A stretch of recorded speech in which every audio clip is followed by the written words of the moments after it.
All right. Welcome, boys and girls, to the very special live edition of sort of the IDP Plus podcast. But we are here to talk about our charity uh, tournament, the IDP Invitational.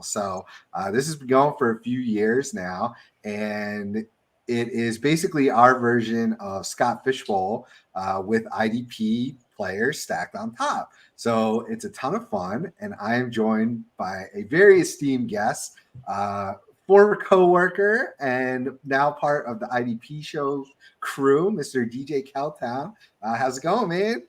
I'm good. How are you doing tonight? Very, very good. I'm excited to talk about this stuff. All right. So where do you want to start? Because I know we didn't prepare a ton of notes for this. Yeah, so we wanted to talk about first sort of the scoring settings and I guess starting rosters, and kind of the changes that occurred from last year to this year because we sort of on the offensive side we like to mirror the Scott Fishbowl and the scoring and everything like that, and then we like I said we kind of stack IDP players on top of it. So what were the big changes that you noticed? Now, you want me to do basically the defensive stuff, right? Or you want me to talk about? Yeah, for defensive.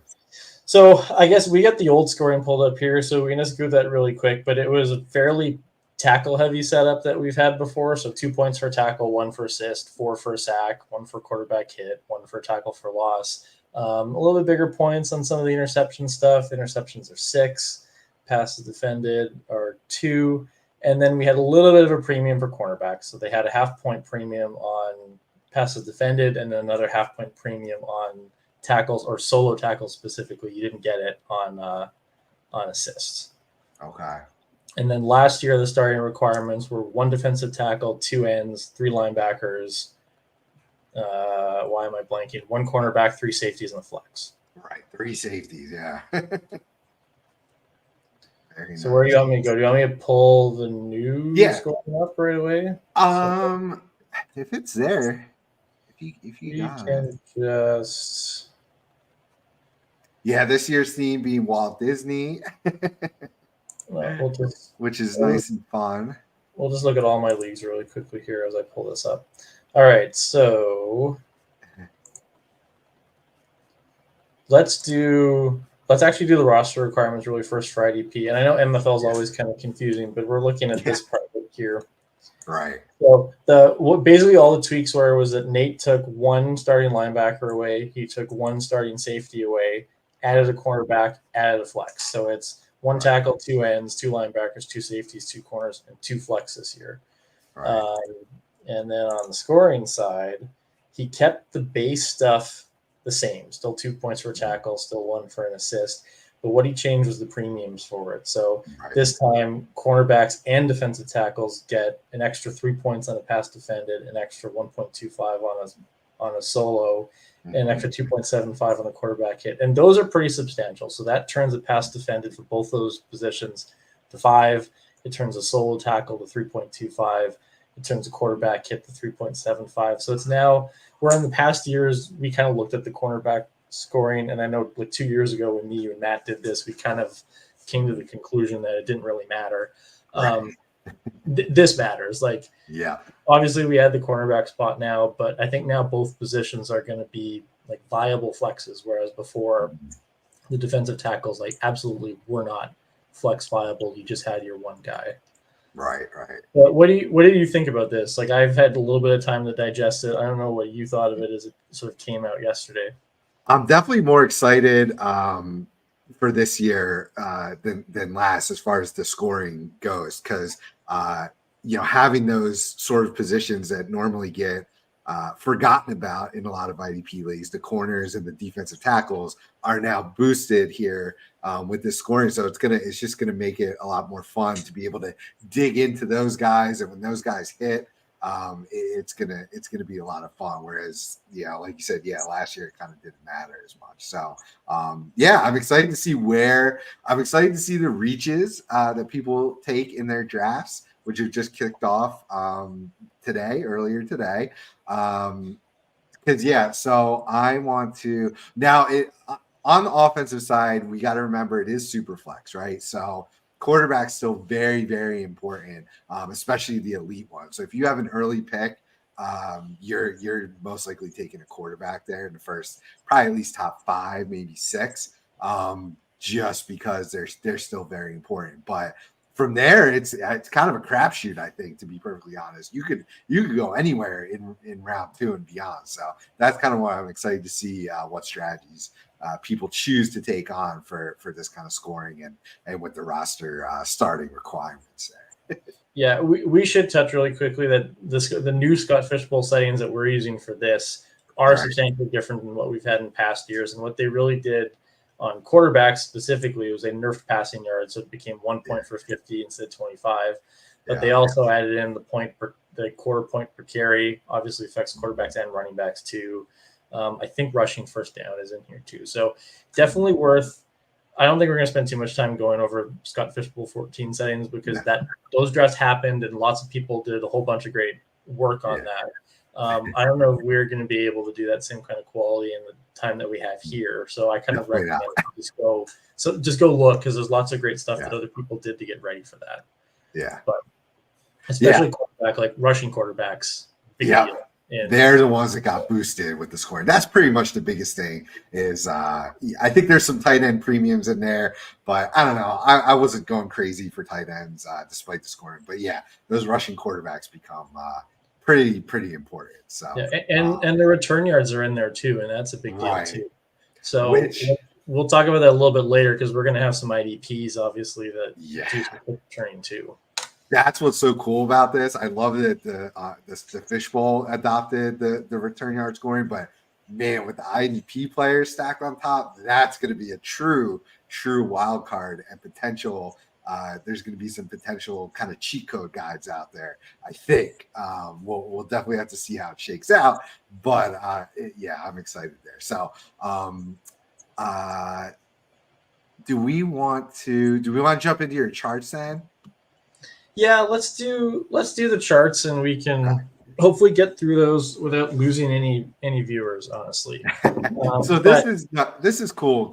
You've got some really awesome data ready to go here. So hopefully it's not too nerdy for the people watching, but I love this kind of stuff.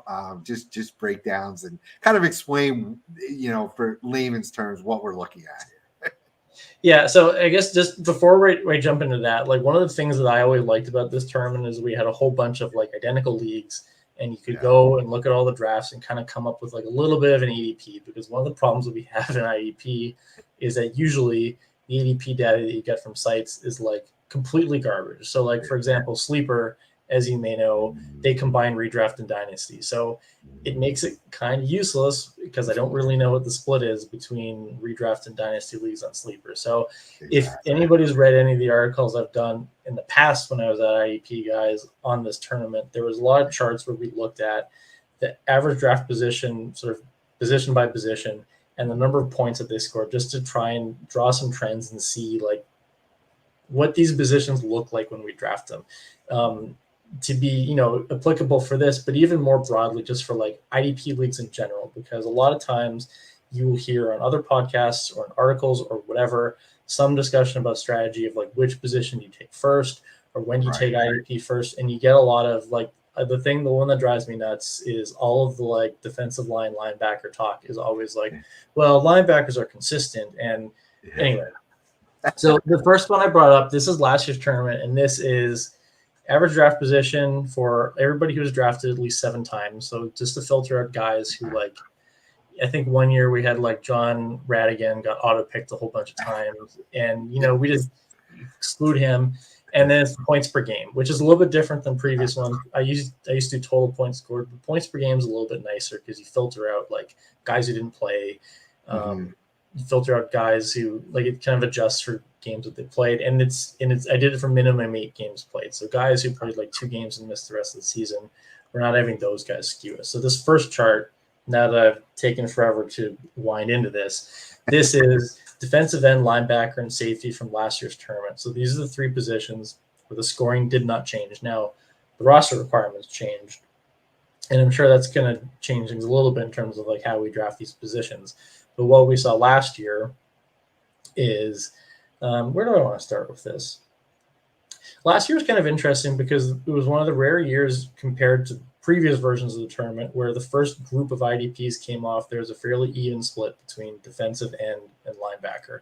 In past years, you had a lot of, because the scoring is so tackle heavy, you had a lot of linebackers get drafted early, which would make sense. They score the most points. So when I do the trend lines for those two positions, linebackers blue, defensive end is green. Something that we've seen the last 2 years is you sort of get like your narrowest gap in the two positions right when the first few defensive ends come off. That the last 2 years have just been really good for those elite players. And then as it tails off towards the end of the draft, you still get quite a few linebackers who score really well, and defensive end drops off a little bit. Safety, on the other hand, and we always talk about defensive backs being something that we like to fade in drafts. Safety, this trend line is like more or less flat. And when we see something that's more or less flat, like what that's kind of telling us is the players that we're getting at the end of drafts are more or less just as good as the players that we're getting at the beginning of drafts.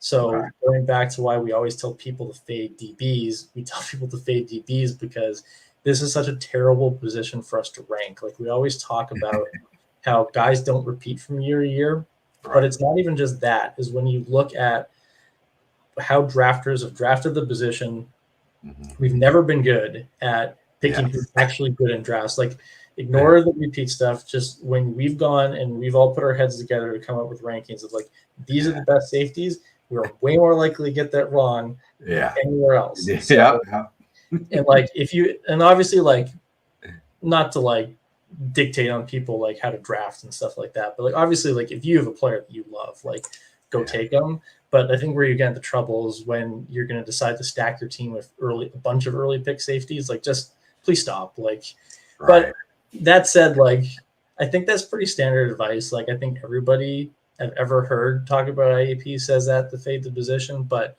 regardless, you still see guys like here, and I forget who this is, picked in like near the top 100 picks. So this would be like about round 8. So do you want me to say anything else about this before I move on, or you just want me to keep firing away? You keep firing away, man. All right, very good. Okay, this next one is, and I haven't shown a chart like this one before, but this is running back and linebacker, and the colors I flipped up a little bit this morning just because I had blue on blue, and that wasn't gonna look very good in YouTube's. But again, the blue line is linebackers, and the orange line is running backs.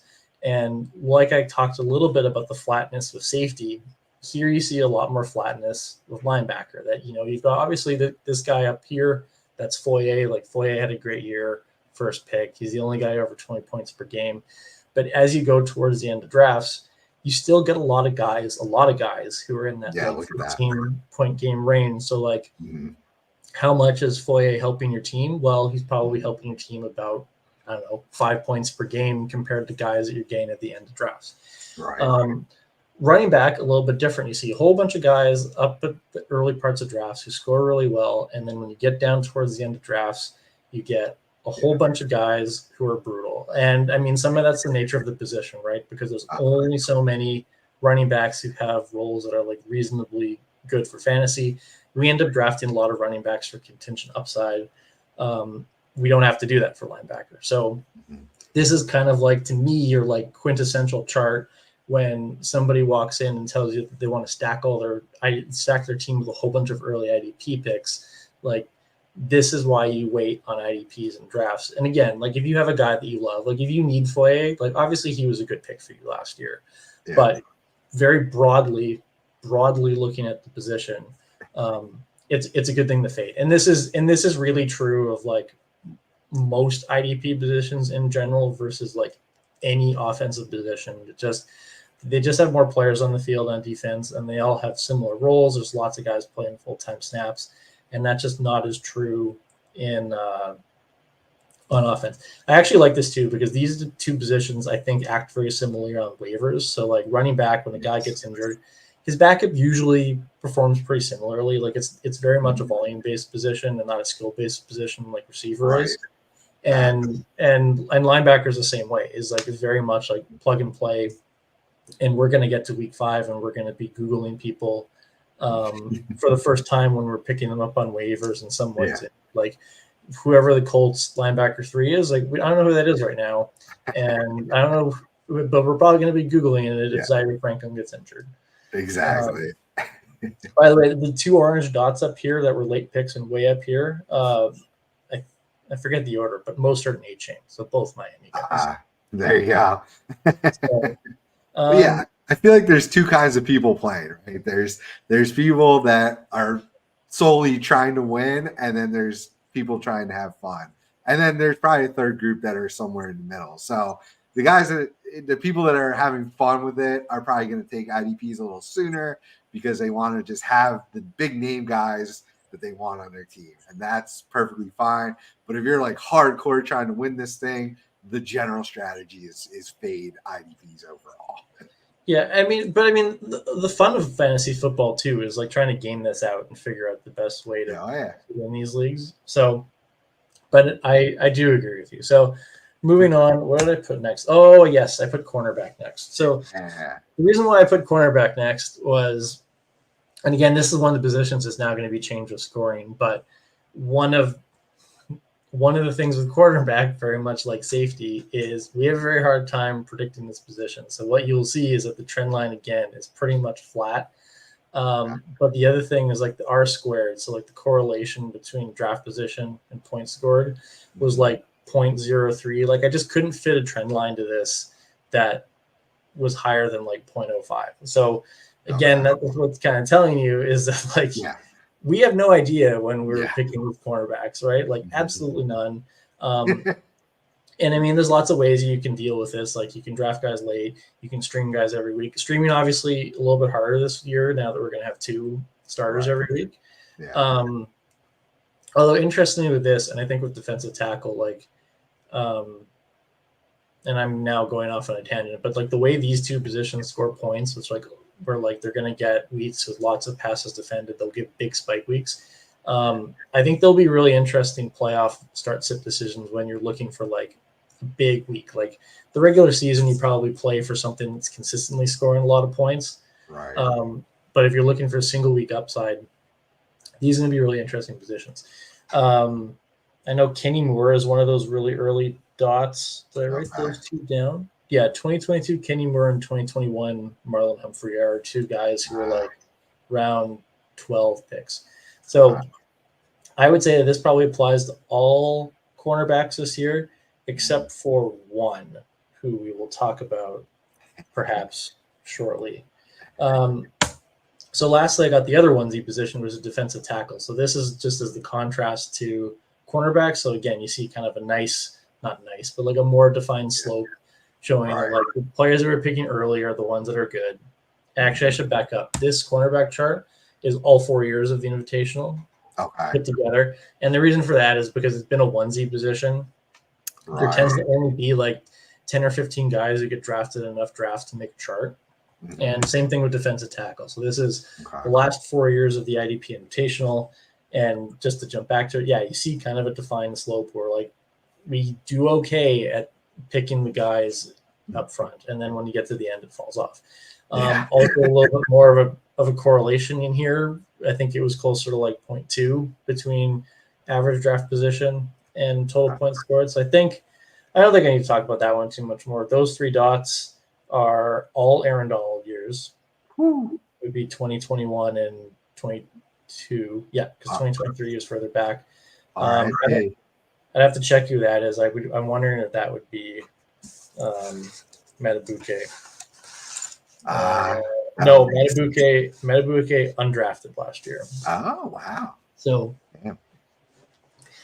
actually, I guess the one last thing before we leave these charts, the other thing I did really quick was just a quick count of the points per game leaders at each position and just a quick search of like, were they drafted in the IDP Invitational or not, and just counting like how many undrafted guys ended up being top scorers, and just very broadly, far more of those in IDP than the rest of us. So again, just like very broadly, we just do a much better job projecting guys on offense, and on defense, it's just a little bit more of a mess. All right, let's get out of here. We're back to two faces, and I see someone's already asked us about. Yeah, so Keyshawn. this would be news to me. I mean, I haven't heard anything specifically, but that's potentially one of our cheat code guys, right? That we could talk about. It was for the past at least 2 years, Keyshawn Nixon of the Packers has kind of been their slot guy and the special teams returner guy. So not starting at corner. I mean, yeah, he's not a starting boundary corner, so I'm not sure if you're checking out like depth charts or anything, because yeah, you won't see him as a starting left or right, but he should be the starting nickel guy, I believe. So I don't know. Have you heard anything about that? I thought he was the nickel guy too. Now, he wasn't a full-time player last year. He was closer to like 70% of snaps. Right. They are pretty deep at corner. They got a couple young guys, Valentine and Valentine. When I looked this up yesterday, even with what he played last year and the return yards that he did have, now remember the kick return rules have changed and we're expecting a lot more returns this year. He completely dusted this cornerback position last year. He scored 435 points, and Daxton Hill, I guess he wasn't a corner. Deron Bland scored 354. So what is that? 80-point difference between the cornerback ones. I did a quick look to see if there was any other corners who were projected to return kicks this year and also play a little bit of defense. I didn't see any. I wasn't sure if Dallas Flowers in Indianapolis is one of those guys. But what about Miss good old Marcus Jones over in New England? But I don't see, especially from the preseason, like I don't know that it feels like teams are going to just be almost like the running back hot hand, right? Like they're going to give multiple guys shots at doing the returning. I don't think we're going to see like locked in guy. Handfuls of teams will probably have a pure guy, but like I feel like it's gonna, especially until teams really like feel it out and start to get results. I think we're gonna see a bunch of different guys potentially take shots at returning, especially like kickoff. Maybe punt returners will probably be locked in, but kick returners, like I feel like it could be a hot hand type deal. So I'm interested to see how it actually plays out this year. Yeah, there's a lot of unknowns with it, hey, because it is just straight up a different football play than it was last year. Like to have everybody stationary and the ball coming in, like it's just not the same play, and teams might not see it as the same play. They might see it more as a running play. They might put running backs there. We don't really know. I know Nathan Yankee at PFF did an article the other day talking a little bit about the preseason usage of teams on the kick return, and some of that too was like the alignments that some of them use, because some teams are using a side-by-side kind of thing. Some teams that have more of a front and a back. And I guess the teams that are lined up more at front and back might have like one dedicated guy as opposed to all those return yards splitting. I think Green Bay actually was one of those teams. So like worth a shot at some point, I guess, to draft Nixon. I'm not really sure where.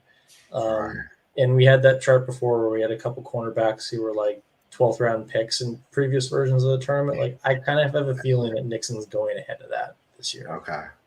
Yeah. So Jason thinks, he's here and maybe not at nickel. So yeah, we have to maybe dig through the Twitter streets to find out what's going on there. But it looked like our lads had Valentine backing up Nixon, but still showing Nixon as but of course, depth charts, like Big Tom K always says, they're pretty useless. They're pretty much totally manufactured by nobody who matters within the organization. So you always got to take depth charts with a grain of salt, especially with murkier situations there. But that would be interesting to see what they're doing there. So let's have fun in the comments, guys. Chime in. We love seeing people joining in. IDP for life. That's right, baby. We love IDP. So I'm on the clock as we speak right now. Okay, for my first round pick. Have you made a selection yet? What position are you at in your draft? And I'm drafting ninth, and we are at 107 right now. So you're close too. You might be up potentially here during the show as well. So yeah, I might have to send Macri a text because I know he didn't join the Discord, and I assume he's getting updates. But he also just got on the clock like 10 minutes ago, so that is gotcha. Unfair. Yeah. Oh, so that's interesting. Yeah, that's what. Yeah, they extended him, so that it just feels weird that they would take him away from playing corner. But I mean, stranger things have happened, right? So yeah, nice little troll comment there. We had a little mishap with the thumbnail, but it's all good. Yeah, I'm starting an Italian company up here. Love you, Sean. And of course, yes, this is all about the donation link there. We are connected to Fantasy Cares, which is really cool. I like to tell people this tournament is basically Scott Fishbowl with IDP added onto it. So gotta love that format if you're a real hardcore freak like all of us are who love to play IDP here. So all right, so dude, I'm faced with a tough decision. I'm 1-7, and our draft has started Jalen Hurts, Patrick Mahomes, Josh Allen. Great value there. That third pick is loving that.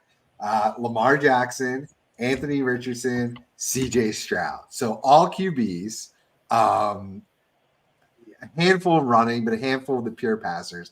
I've got Christian McCaffrey available to me right now, and I'm having a hard time talking myself out of Christian McCaffrey, but the primary person that I think could do that would be Mr. Kyler Murray with the whole rushing aspect. So unfortunately diving back in here, but just wanted to talk through my pick here with you and all the lovely listeners. So looks like Sean is 107 as well. Sean, I don't know if have you made your pick yet? Are you coming up? I'd love to hear what you got going on there. But man, what would you do if you were me right now?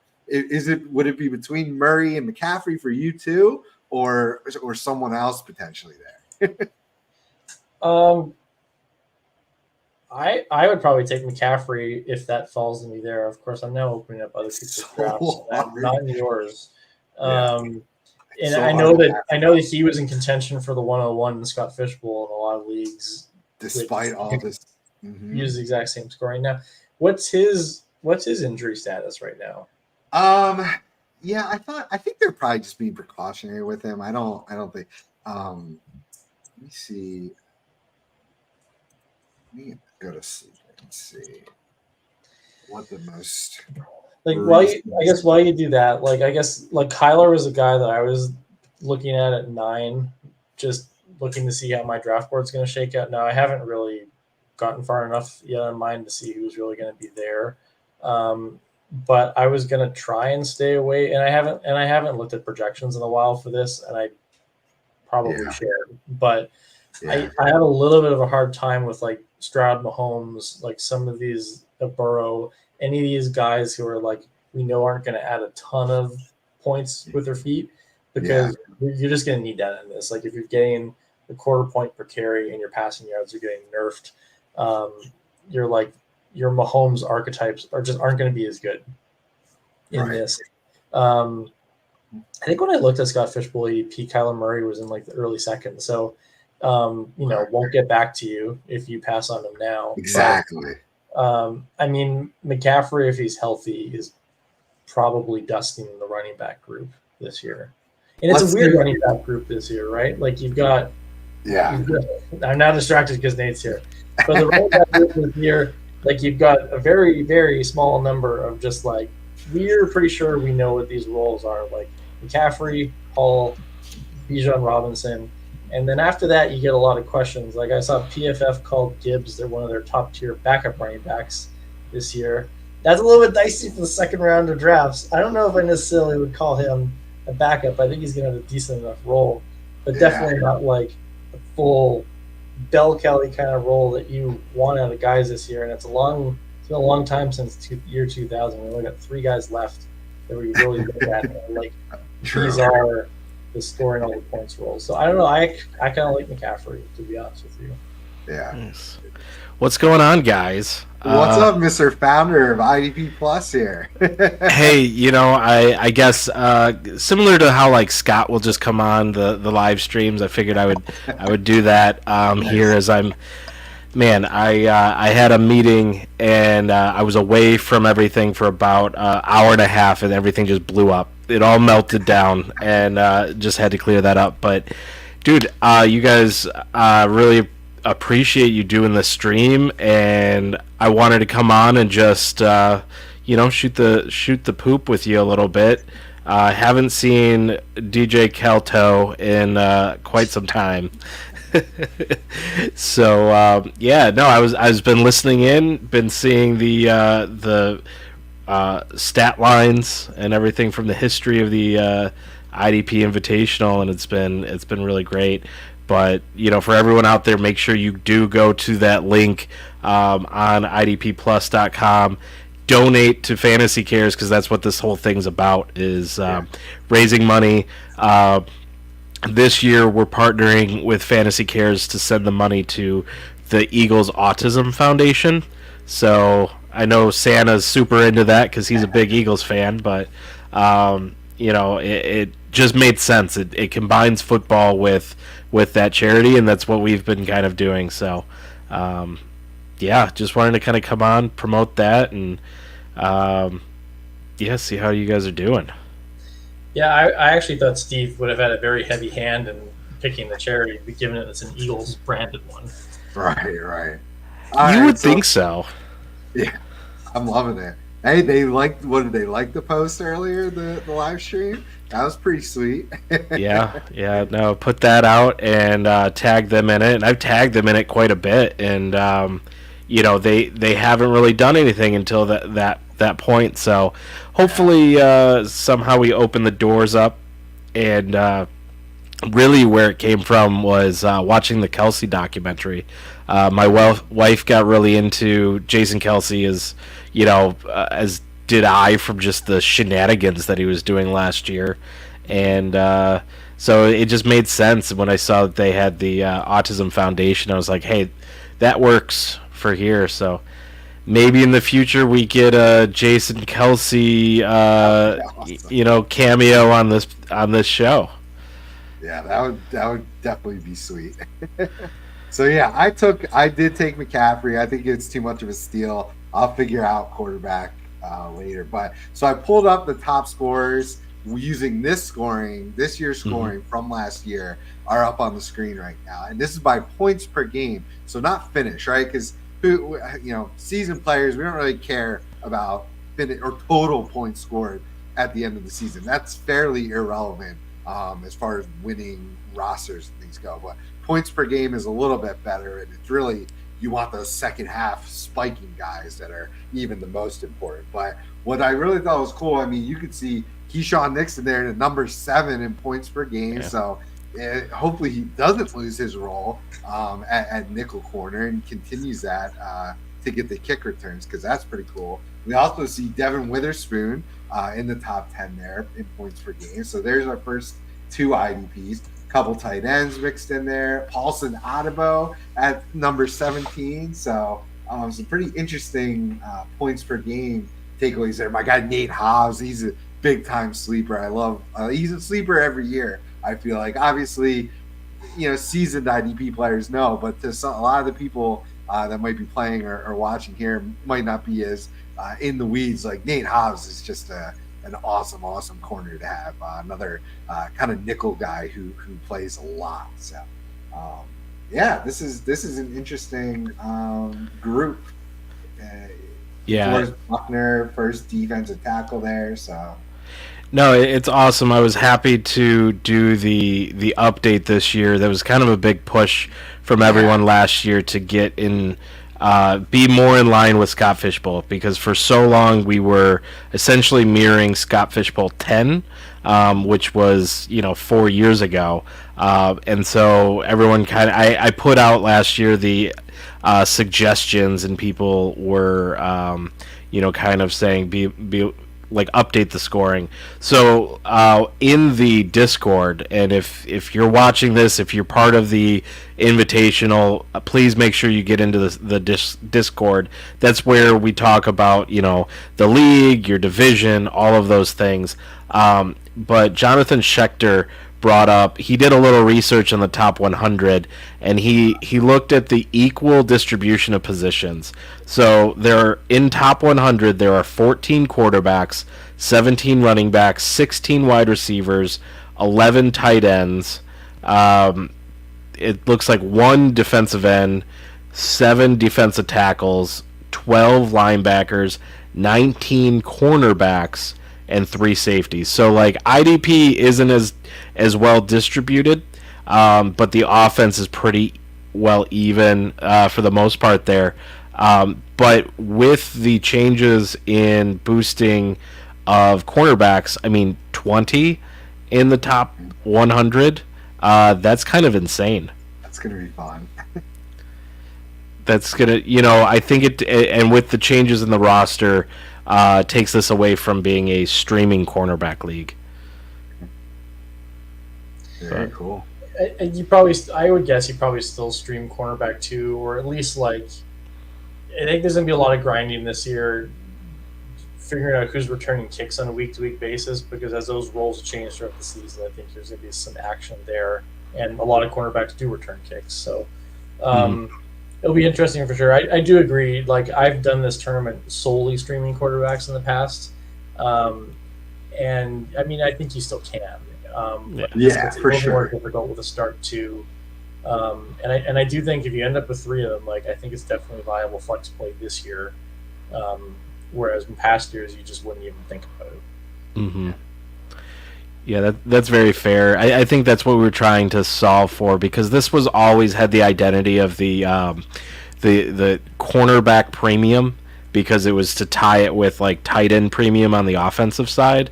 And when, you know, when the position that you're creating a premium for, you're only starting one, like, I don't know, it didn't feel very on brand. So we had to do something about it. Hopefully we didn't overcorrect.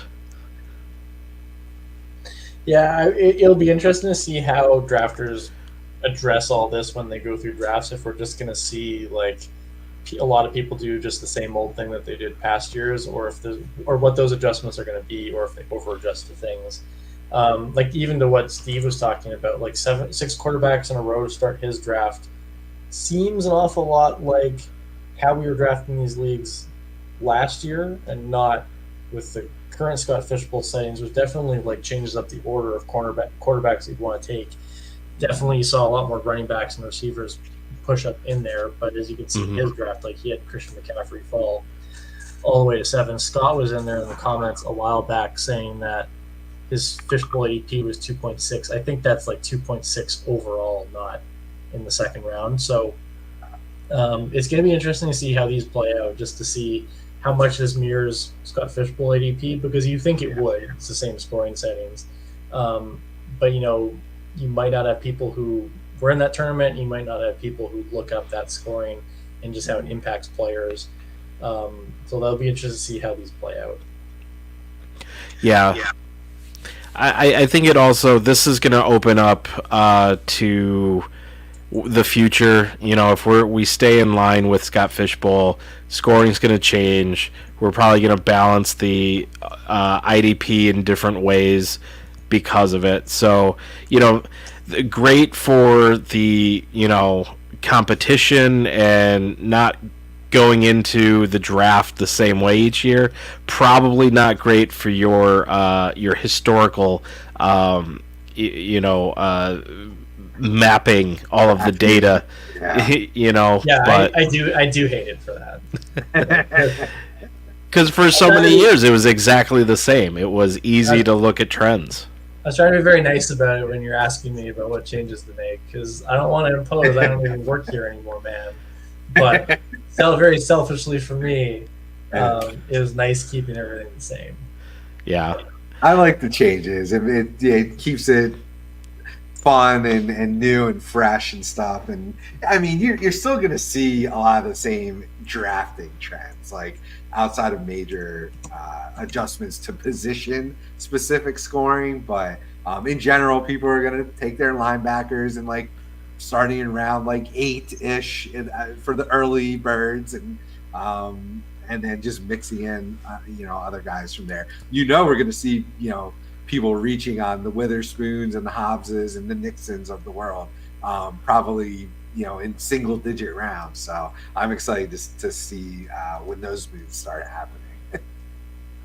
Yeah, no, absolutely. It's one of those things, like, it would have been a lot easier for me to just keep it the same, especially with the fact that we're starting about a week late from previous years.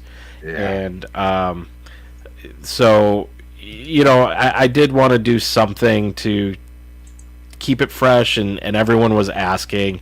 So, I went ahead and made the change. And I think it opens things up. It's pretty interesting.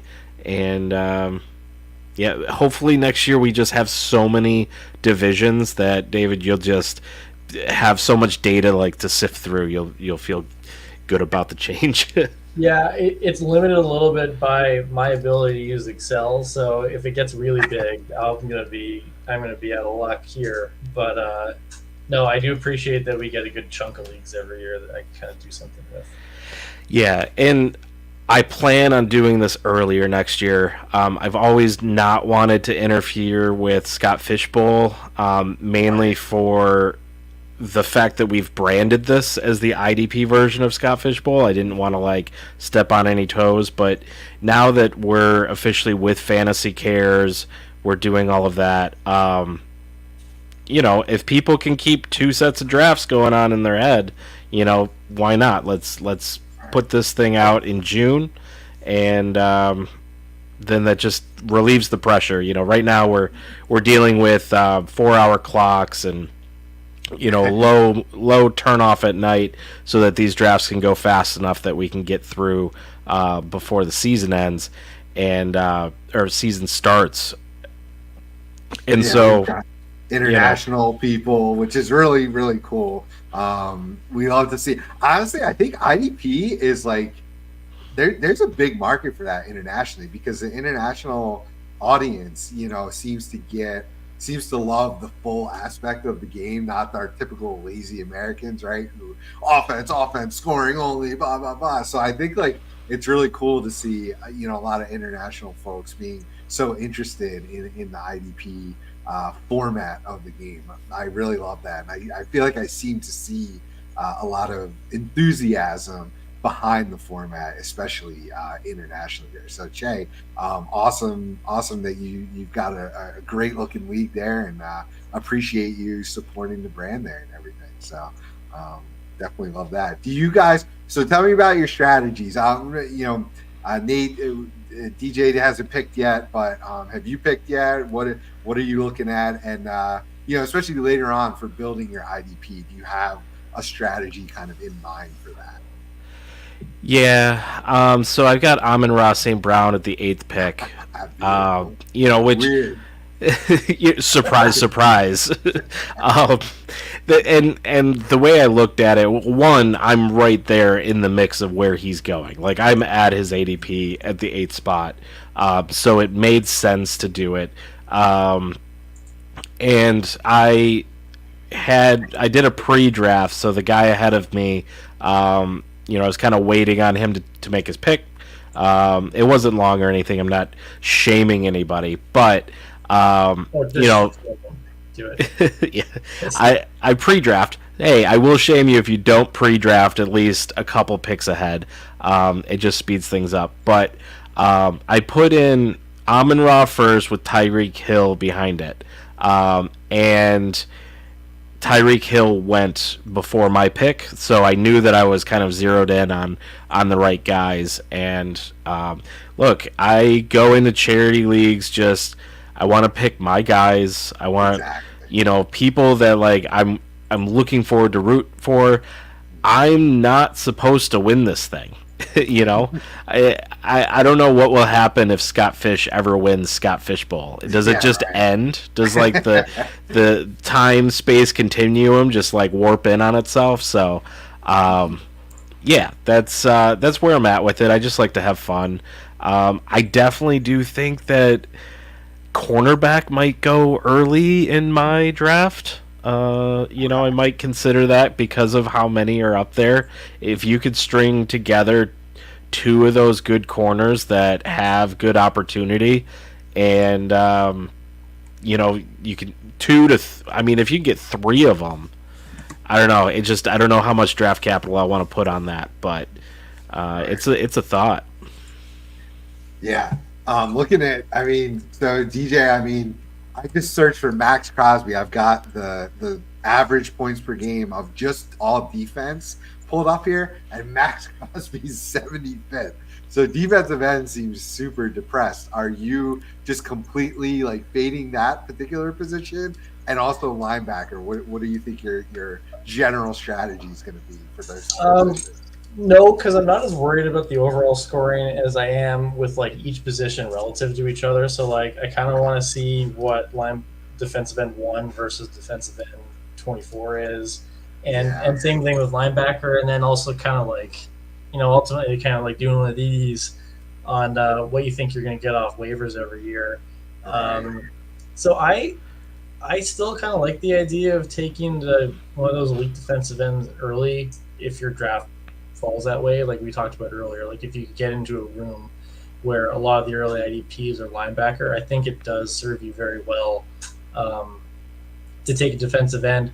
Linebacker will be a little bit interesting this year because the typical strategy in these, what most people did, was that they flex their flex with a fourth linebacker. So now that it's only required 2, we'll see how many people put linebackers in both flexes, but like defensive tackles definitely score enough points now that you can put ones in there.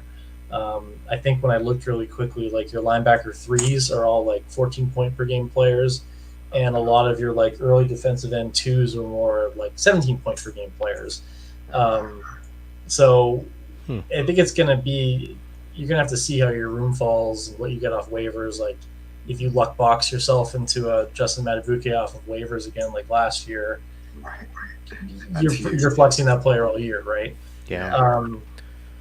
So definitely a little bit more optionality than the last couple of years. Like the last couple of years, I feel like it's pretty straightforward. Like you want a bunch of linebackers, you want to get probably at least one really good defensive end, and then you can kind of figure the rest out. Stream corner, defensive tackle, you could have taken an elite one or stream.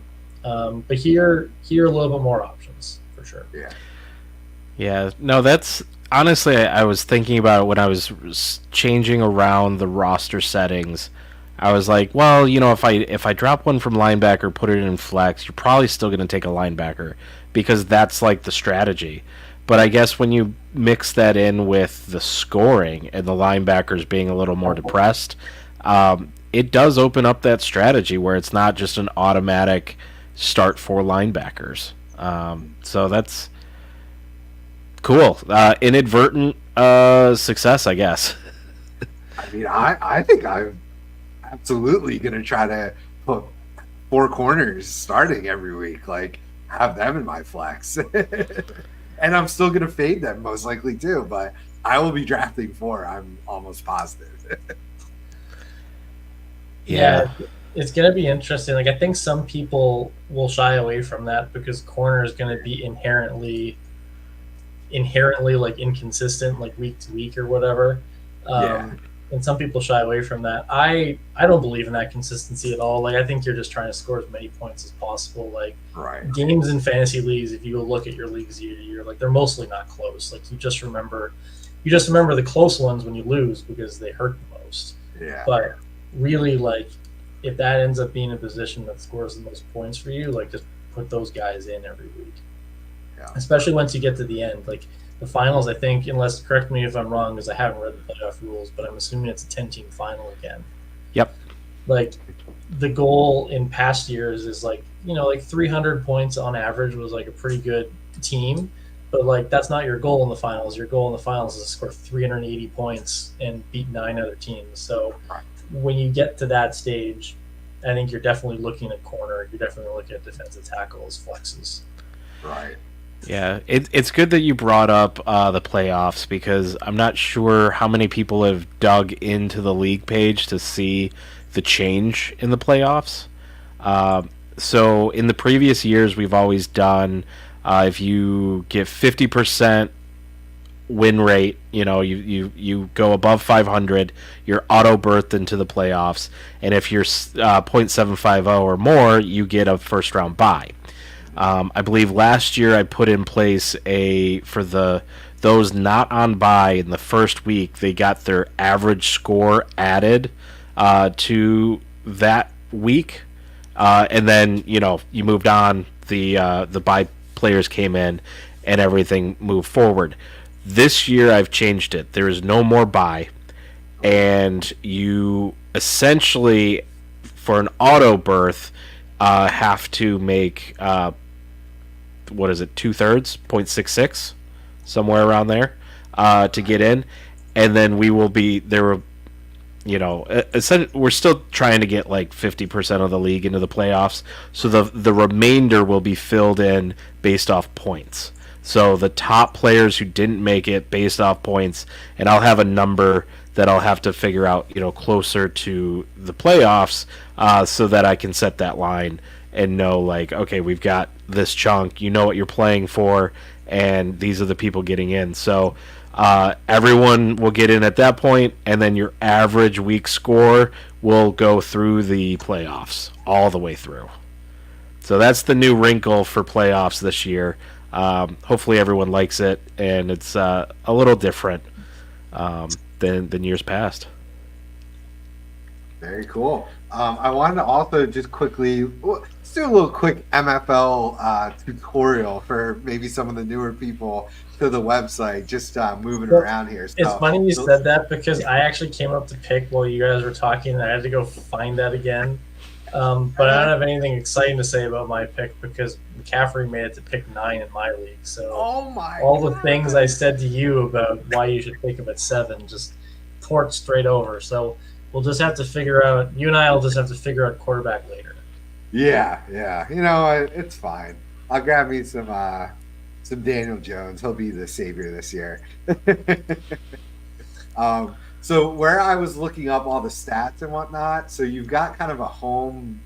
So a lot of people start at the top, but this home bar in the middle, they kind of try to make it easy for you by calling out some of the most frequently used links here in this middle bar. So obviously just player stats there if you do want to go back and kind of filter around and look at last year's scoring. Again, I personally like to filter by points per game or sort by this average here. I think that tells me a lot more than just the final finishes. There's a draft link right here that will take you to how your draft is progressing and the picks that are made. If you are up, there is then normally a link over here in this date time column so you see it's waiting for the next pick on mine, because I've already selected. But if you're actually on the clock and you come to this draft link, you'll have a link here available to you to be able to make your pick from that. So there's multiple ways to get there. And then the last one is just all the way at the top, draft auction. You can make your draft pick from that link there. So you can kind of sort by rankings or ADP, and then of course flick around the different positions here too as well. So I just wanted to highlight that some of the more important areas of the MFL website there. Yeah, absolutely. It's one of the things that gets brought up every year is like MFL being difficult and using it. And look, I definitely hear that. I hear you. Scott's moved a lot of his leagues over to Sleeper, and he does have the ability to do some more advanced coding that I'm not able to at this point. So, just managing and keeping track of all of that is a lot And so for me, it makes it easier on MFL. Plus, I really like the design, aspect of this. I get to put in this awesome theme, put together like a background and all of the different colorful features of it. And so, when like I'm in a sleeper SFB this year because I was in a live draft. And in my opinion, I just felt like it took away some of that design aesthetic and everything. And so I do try and keep that with using MFL. Will it change in the future? I don't know. That's not a decision I have right now. So I appreciate everyone that's willing to learn it, to figure it out, to roll with it, because I do really like that fact that like you're in the Aerial League, and when you go in, you see the Ariel the Mermaid and everything. So it just kind of really bolsters that aspect. So our community is great. If you're in the Discord, ask questions. There's a million people ready to help out and say like, hey, this is how you do that thing that you want to do, and we're patient, we're willing to help. And you can email me directly as well. You all should have gotten an email from me with your invite, so you'll have that. Yeah, I think everyone's in now, right? We were only waiting on one or two stragglers, so that's great that everyone's in and drafting. Yeah, everything is going fairly smoothly. Just trying to make sure that we get the people that are kind of going a little bit slower. There's some people, overseas and everything that are sleeping, it's also awesome that, hey, this is a league that spans at least, 2 hemispheres. Yeah. Are there more than 2 hemispheres? Am I flat earthing right now? I don't know. 2 continents. I think we're in at least three continents actually. He's saying hemispheres. Yeah, I think there's only I feel like you're bamboozling me to try and ask a trick question. Yeah. What is this, 5th grade geography? I'm not smarter than a 5th grader right now. Right. Well, I know there's Europe, England, there's Belgium. Obviously, we've got someone from Canada in this call, and the U.S. I don't know where the other. I don't know if we've got any Australia. Anyone in Australia? I'm not sure. Did you say Ireland before? Ireland, but that doesn't count as a different continent. Oh, I thought you're naming off countries though. No, I was looking at continents. Steve said 3 continents. So, yeah. I don't know. Yeah. But another thing, just shifting gears a little bit to talk about that's new for this year is we're playing against the median score. So each week you will go up against your opponent and then also play against whatever the average of your division. So that actually, this plays into why the playoffs got changed, because that turns into like, was it 26-0 that you can go if you have a perfect season, compared to in the past it was 13. So that's awesome.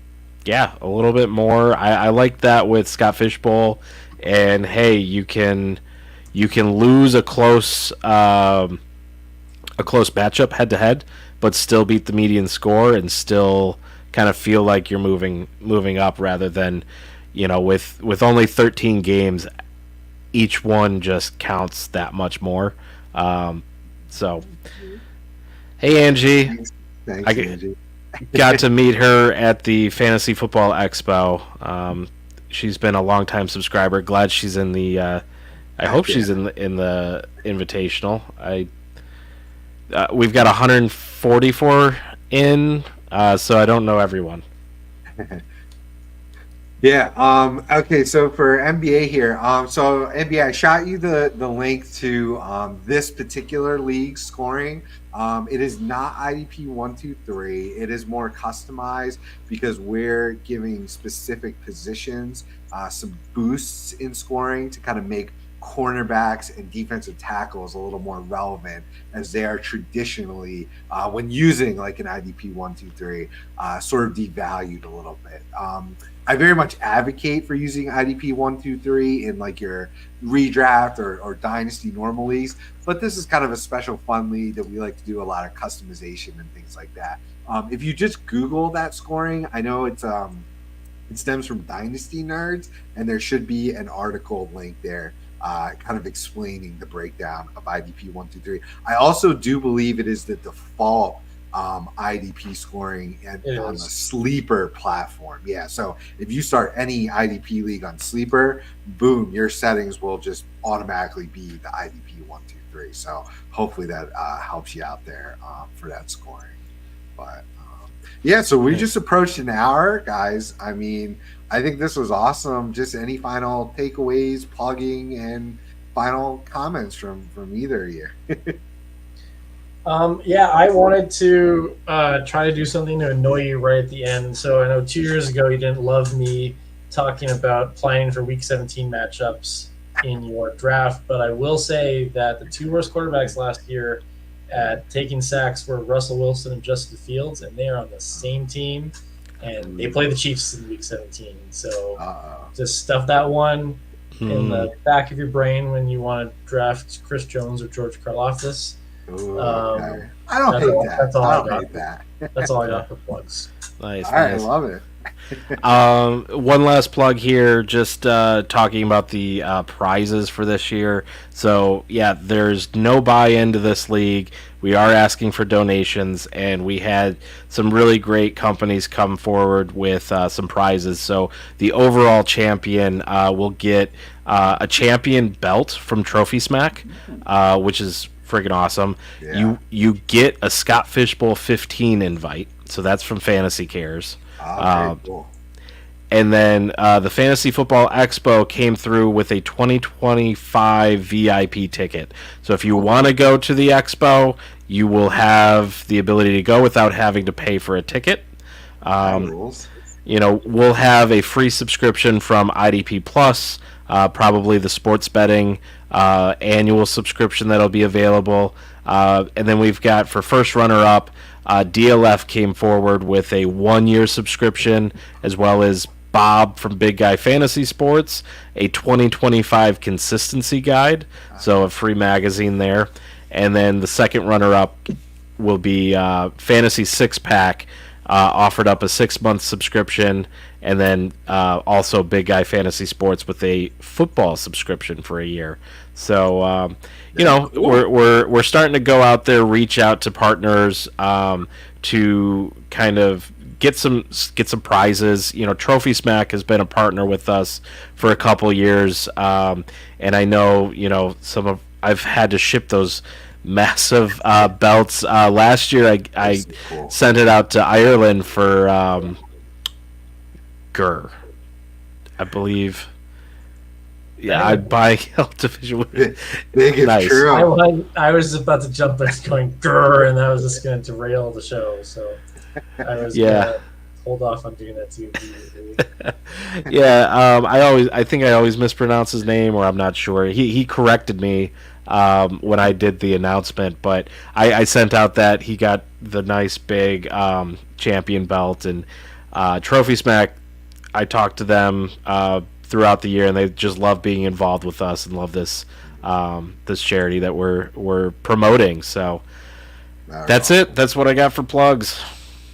Very cool, very cool. Well, thank you guys both for joining. I'm glad, you know, DJ. I love doing this every year. This is a really fun tournament, I think, and just spreading awareness for both the charity and the, you know, IDP, the format. Right, we want more and more people to try this thing out. So definitely appreciate you hopping on with all your excellent data takeaways, and hopefully it won't gum up your date collections moving forward with the adjustments and scoring. But yeah, I think it's all good stuff.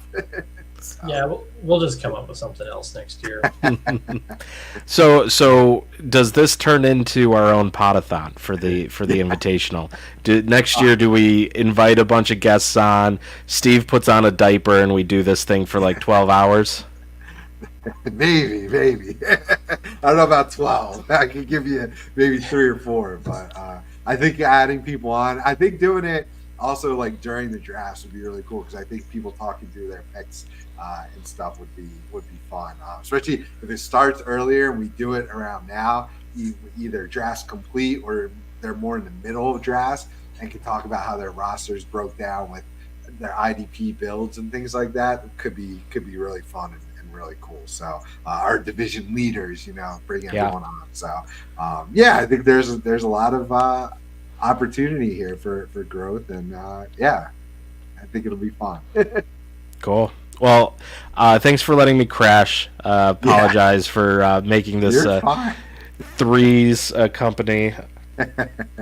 No, it was a lot of fun. So awesome. Appreciate it. Hey, everyone. I believe, I don't want to misquote here, is 2025 sign up available already, right? I have not gotten that done yet. I am checking things off my list to get done, but it will be available soon. Keep your eyes peeled. We'll tweet it. We'll tweet it out there. So everyone that is playing right now, if you're enjoying it, definitely make sure you jump right in and get signed up for 2025 as well. As soon as it's ready, it'll be ready soon. We'll let you know when it's ready. Yeah, absolutely. If you don't sign up, you do not get an invite. Yeah. Everyone's got to sign up every year. So yeah. Cool. Good stuff. Appreciate everyone, and we'll see you around in those Twitter streets. And appreciate everyone who watched and commented and everything like that. So good night and happy drafting.